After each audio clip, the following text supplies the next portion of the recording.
بہت کم لوگ اس حقیقت سے واقف ہیں کہ غزل گائکی میں نام بنانے والی ملکہ پکھراج نے گلوکارہ بننے کے علاوہ اداکارہ بننے کی کوشش بھی کی اور انہوں نے ایک فلم میں کام بھی کیا۔ اس مقصد کو پانے کے لیے انہوں نے لاہور سے ممبئی کا سفر طے کیا اور باقاعدہ ایک فلم بھی سائن کی، جس کا ایک گانا ریکارڈ کرانے کے بعد وہ اس میں اداکاری کرتی بھی نظر آئیں۔ لیکن پھر وہ اس کام سے تنگ آ گئیں اور اکتاہٹ کا شکار ہو گئے۔ ان کا کہنا تھا کہ اداکاری انتہائی بیزار کن اور وقت طلب کام ہے جو ان کے مزاج کے بالکل خلاف ہے۔ اسی بنا پر انہوں نے اس فلم کو ادھورا چھوڑا اور واپس لاہور آ گئے۔ یوں معاہدے کی خلاف ورزی پر پروڈیوسر نے ان پر ہرجانہ بھی کر دیا۔ بات کورٹ کچہری تک پہنچی اور پروڈیوسر کو 40 کی دہائی میں 200 روپے جرمانہ ادا کر کے ملکہ پکھراج نے اپنی جان چھڑوائی۔ لیکن بعد میں ثابت ہوا کہ ملکہ پکھراج نے بالکل درست فیصلہ کیا۔ یہ کہا جائے تو غلط نہ ہوگا کہ ملکہ پکھراج کے سامنے سر ہاتھ باندھے کھڑے ہوتے تھے اور وہ جو بھی گنگناتی سننے والوں کے ذہنوں پر نقش ہو جاتا۔ پکے راگ ہوں یا لوک دھنیں، ملکہ پکھراج کی ترنم بھری آواز جلترنگ چھیڑ دیتی۔ ان کا تعلق کشمیر سے تھا۔ موسیقار گھرانے میں آنکھ کھولی تو سر اور تال کی سمجھ بوجھ بچپن سے ہی خوب آتی گئی۔ کشمیری راجہ ہری سنگھ کے دربار میں راگنیوں کے پھول کھلائے ملکہ پکھراج ڈوگری اور پہاڑی زبانوں میں نغمہ سرائی کرتیں تو دربار ان کی کھنک اور پاٹدار آواز کی وجہ سے گونج اٹھتا۔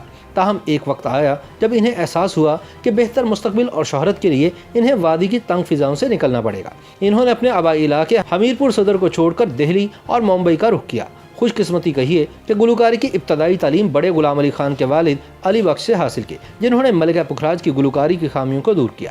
یہی نہیں، خان صاحب اختر حسین اور عاشق علی جیسے موسیقاروں کی سنگت بھی رہی۔ سونے پر سہاگا یہ کہ شریک سفر کے لیے جس شخصیت یعنی شبیر حسین شاہ کا انتخاب کیا وہ فنون لطیفہ اور موسیقی کی خاص سمجھ بوجھ رکھتے تھے۔ ملکہ پکھراج کا کہنا تھا کہ شاہ جی اگر نہ ہوتے تو ممکن ہے کہ وہ گلوکاری میں بھی یہ مقام نہ پاتی، کیونکہ وہ ہر مرحلے پر ان کی حوصلہ افزائی اور رہنمائی کرتے، چاہے اسٹوڈیو لانا لے جانا ہو یا پھر کسی اور شہر۔ ملکہ پکھراج کا شریک سفر ہونے کا انہوں نے بھرپور اور مثالی حق ادا کیا۔ شبیر حسین شاہ نے جھوک سیال بھی تحریر کیا، جسے ڈرامائی شکل میں پاکستان ٹیلی ویژن پر پیش کیا گیا۔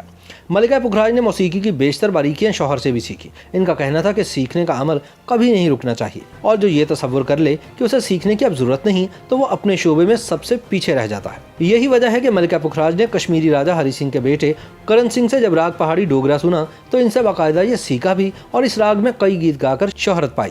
یہی نہیں، ملکہ پکھراج نے تو گلوکارہ ریشما اور استاد مہدی حسن خان کی سنگت اختیار کر کے جو کچھ ان کے پاس ہنر اور فن تھا اس کو ذہن نشین کرنے کی کامیاب کوشش کی۔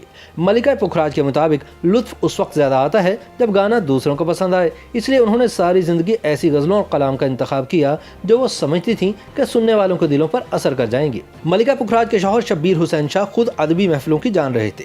اسی بنا پر ان کے گھر میں فیض احمد فیض، حفیظ جلندری کا آنا جانا ہوتا، جن کی صحبت میں بیٹھ کر ملکہ پکھراج کو بھی بہترین کلام کے انتخاب میں آسانی ہوتی گئی۔ ایک قیاس تو یہ بھی ہے کہ حفیظ جلندری نے ملکہ پکھراج کو ہی ذہن میں رکھ کر اپنا شہرہ آفاق گیت ابھی تو میں جوان ہوں لکھا۔ اس رسیلے گیت نے ملکہ پکھراج ہی نہیں، ان کی صاحبزادی طاہرہ سید کی شہرت میں بھی اضافہ کیا۔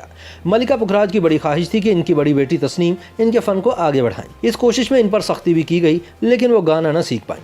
جب ہی تھک ہار کر ملکہ پکھراج نے طاہرہ سید پر توجہ دی، جو بڑی بہن کی طرح گلوکاری کو پسند نہیں کرتی تھی، لیکن والدہ کے اصرار پر اپنی خواہش کو منو مٹی تلے دبا کر باقاعدہ سے گلوکاری کی باریکیاں سیکھنے لگ گئی۔ دلچسپ بات یہ ہے کہ ملکہ پکھراج نے اپنے 4 بیٹوں اور 2 بیٹیوں کے نام انگریزی حروف تہجی ٹی سے رکھے۔ ان میں تنویر، طارق، تسنیم، توقیر، تصویر اور طاہرہ نمایاں ہیں۔ ملکہ پکھراج کی خوش قسمتی یہ بھی ہے کہ ان کی دونوں بیٹیوں کے شوہر وکالت کے شعبے سے وابستہ رہے۔ ان کی بڑی بیٹی تسنیم قانوندان، دانشور اور سیاستدان ایسم ظفر کی بیگم ہے، جبکہ طاہرہ سید بیرسٹر نعیم بخاری کی شریک سفر رہی ہیں۔ ملکہ پکھراج کبھی بھی خالی نہیں بیٹھتی تھی۔ بہت کم لوگوں کو معلوم ہے کہ قالین پر کشیدہ کاری کر کے ان پر دیدہ زیب اور خوبصورت مصوری کے فن پارے بنانے میں بھی یہ بے انتہا مہارت رکھتی تھی۔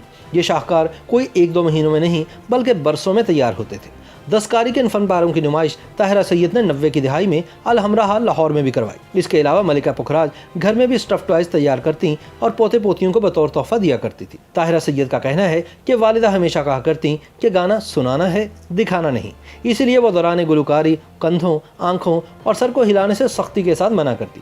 ہاں یہ ضرور تھا کہ ہاتھوں کو لہرانے پر انہیں کوئی اعتراض نہیں تھا۔ گو ملکہ پکھراج کی ہر مرحلے پر ان کے شوہر سید شبیر حسین شاہ نے رہنمائی کی، لیکن دونوں کے درمیان ایک موڑ پر نظریاتی اختلافات بھی ہوئے۔ 60 کی دہائی میں جب فاطمہ جناح ایوب خان کے مقابل کھڑی ہوئیں تو ملکہ پکھراج کی تمام تر ہمدردیاں اور حمایت فاطمہ جناح کے لیے تھی، جبکہ ان کے شوہر شبیر شاہ فیلڈ مارشل ایوب خان کے حامی تھے۔ دونوں کے درمیان گھر میں بحث و مباحثہ ہوتا اور اپنے اپنے امیدوار کے لیے گرما گرم تبصرے بھی ہوتے۔